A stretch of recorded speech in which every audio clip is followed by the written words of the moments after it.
ఒక ఆయన అసలు ఏం వాళ్ళు వచ్చి ప్రజాస్వామ్యం గురించి మాట్లాడుతున్నారే. నెల రోజులు 2 నెలలు చంపేశాను నొప్పుకొని జైల్లో ఉండొచ్చిన అతను సుబ్రహ్మణ్యం ఒక దళితుడిని చంపేశారు. ఈరోజు ఆ మహానుభావుడు వచ్చి ఎన్ని మాటలు మాట్లాడుతున్నాడంటే పూర్తి మళ్ళీ చూస్తే అనంతమంతా చెప్పినటువంటి అనంతబాబు ఏదో ఈయనకి అస్సలు ఎక్కడా ఏం మచ్చలేనట్టు. ఎంత దారుణం అంటే డ్రైవర్ని చంపేసి డోర్ డెలివరీ చేశాడు. ఆయన జైల్లో ఉండొచ్చాడు. ఈరోజు ఆయన ప్లకార్డులు పట్టుకొని ఆయన బయట ఏమో తిరుగుతున్నాడు. అంటే దెయ్యాలు వేదాలు వల్లించడం కాదా ఇది? ఒకరు కాదు, ఇద్దరు కాదు. యాక్చువల్గా అయితే ఓం ప్రతాప్, కోడికత్తి సీను మీకు సాయం చేయడానికి చేశాడో దేనికి తెలియదు కానీ 5 ఏళ్ళు ఉంచారు పాప మా దళిత యువకుడిని లోపల. అలాగే హనుమాయమ్మ, స్నేహలత, రమ్య, వెంకాయమ్మ, శ్యామ్ కుమారు, కర్రీ శ్రీకాంత్, జడ్జి రామకృష్ణ గారు వీళ్ళందరూ గుర్తులేదా? చనిపోయిన వాళ్ళంతా ఆత్మలై మీ చుట్టే తిరుగుతున్నారేమో నాకు తెలిసి. వీళ్ళందరూ గుర్తులేరా? మీరేమో మాట్లాడుతున్నారు.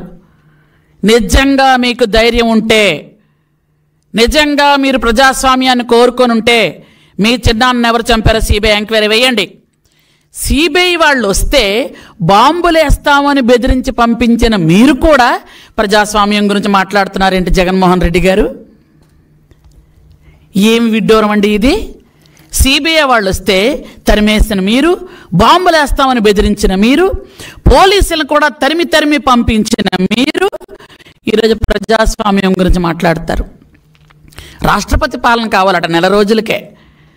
5 సంవత్సరాలు బిక్కుమంటూ ప్రతి పల్లెల్లోన అసలు బ్రతకాలా చావాలా తెలియక, ఎవరికి చెప్పుకోవాలా తెలియక, బ్రిటిష్ పరిపాలనలో ఉన్నామా జగన్ రెడ్డి పరిపాలనలో ఉన్నామా అని బిక్కుమనుకొని 5 సంవత్సరాలు చూసి ఎప్పుడు ఈ దుర్మార్గుడ పాలన పోతుంది, ఈ సైకో పాలన పోతుంది అని రాత్రి 11 దాకా క్యూ లైన్లో నిలబడి గౌరవ చంద్రబాబు నాయుడు గారిని ముఖ్యమంత్రిగా గెలిపించుకున్నారు ప్రజలందరూ కూడా ప్రజాస్వామ్యం రావాలి, ప్రజాప్రభుత్వం రావాలి, చంద్రబాబు నాయుడు గారు ముఖ్యమంత్రి అవ్వాలని 5 సంవత్సరాలు కళ్ళు మూసుకొని ఆ రోజు రాత్రి 11, 12 దాకా ఓట్లేసి ఆ మహానుభావుని గెలిపించుకొని 164 సీట్లు, నభూతో న భవిష్యత్, ఇంతకు పూర్వం లేదు ఇక ముందు రాబోదు, 164 సీట్లు గెలిపించుకుంటే నువ్వు గెలిచిన 11, ఆ 11 మందిని వేసుకొని నువ్వేమైనా వస్తావా అంటే అసెంబ్లీకి రావు.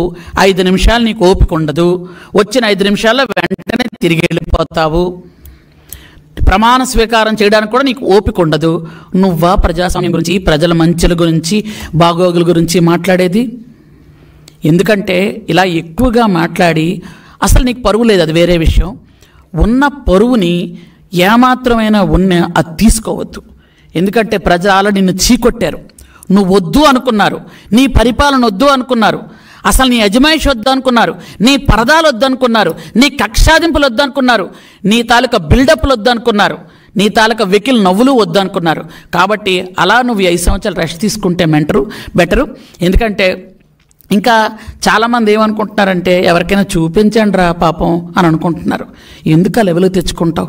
కాబట్టి మేమైతే నీ గురించి అసలు మాట్లాడకూడదు అనుకుంటున్నాం. ఎందుకంటే మాకు ఈ బూతులు మాట్లాడిన వాళ్ళు, ఇలా వెకిలుగా మాట్లాడిన వాళ్ళ గురించి మాట్లాడడం సభ్యత కాదని మాకు తెలుసు. మాకు చంద్రబాబు నాయుడు గారు ఎప్పుడు క్రమశిక్షణ, పట్టుదల, పని ఎలా చేయాలి, ఎలా మనం బిహేవ్ చేయాలి నేర్పించారు.